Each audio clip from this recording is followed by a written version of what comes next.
My name is Anna Abraham, and I'm a professor of psychology at the School of Social Sciences. In my inaugural lecture, I will talk about the human imagination, and specifically about psychological and neuroscientific approaches and how they have been instrumental in delivering a clearer and deeper picture about this complex and fundamental human capacity that each of us are endowed with and have the ability to strengthen and nurture.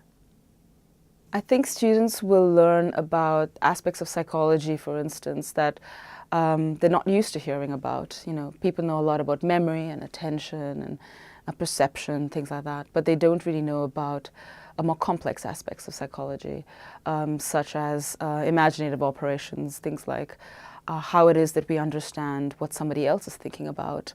How do I understand why I don't get confused when I watch a movie? Why do I not get confused about my real world compared to that fictional world? How is it that I'm able to be creative sometimes, and other times when I'm trying to be creative, I'm simply unable to engage that ability? So they will learn a lot about the kind of things that fascinate them about human beings, but perhaps have had little formal education in so far.